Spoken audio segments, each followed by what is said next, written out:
back in the spring of 2009, there were some minor tremors in the Italian town of L'Aquila. And so after that, the government wanted to know, is this going to turn into a major earthquake? And so they got some scientists together. One was Enzo Boschi, and he met with others and decided that it was unlikely that it would turn into a full earthquake, but he acknowledged that it was possible. But out of that meeting, Bernardo de Bernardinus, an official with the Department of Civil Protection, comes out and says there's no danger. Now, unfortunately, on April 6th of that year, a magnitude 6.3 quake struck the town, collapsed the weak medieval buildings there, and killed 309 people. So, here's the amazing part. They say, guilty. These scientists should have warned us. They didn't warn us. They convicted them. That's amazing! Yeah. That's amazing. Dave Koller, again, our resident scientist.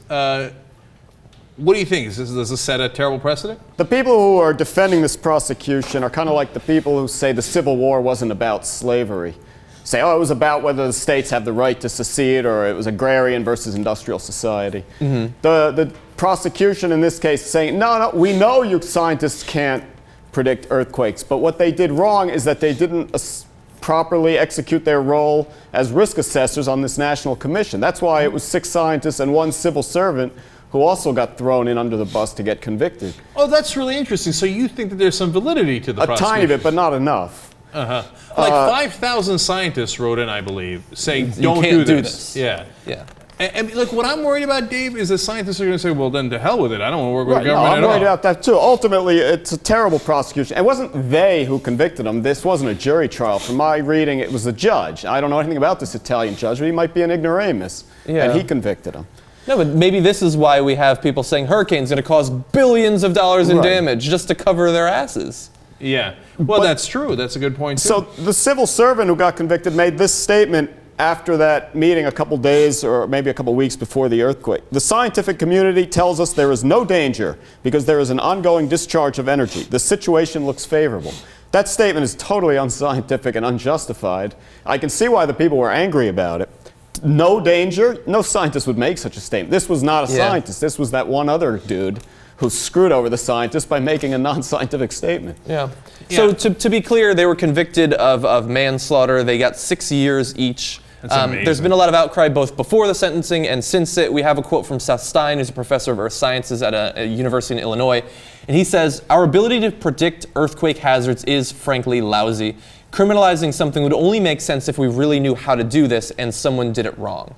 Now, Dave's implying that they did actually do it wrong, or at least the collaboration with the government resulted in the results being interpreted wrong. Right. But look, to me, the real problem is in reverse. Like, if you set this precedent, okay, fine, you want to set a precedent that, hey, we should be more careful about science? Okay, we got 97% of the world's scientists saying that we're going to do catastrophic damage to this planet. Mm-hmm. And if it turns out the politicians didn't listen to them, shouldn't we put them in jail?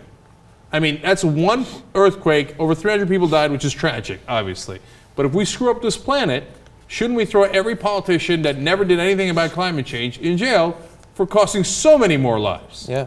Yeah. Well, on the more directly related, in Spain, there was a scientific paper published about how humans actually, and it was pretty much confirmed, caused an earthquake that killed 9 people because they spent decades pumping the groundwater out, and that caused the land to be disrupted, and it caused a slight tremor, and 9 people died. That one was confirmed to be human-caused, basically. Right. If anything, the people who caused that should be prosecuted.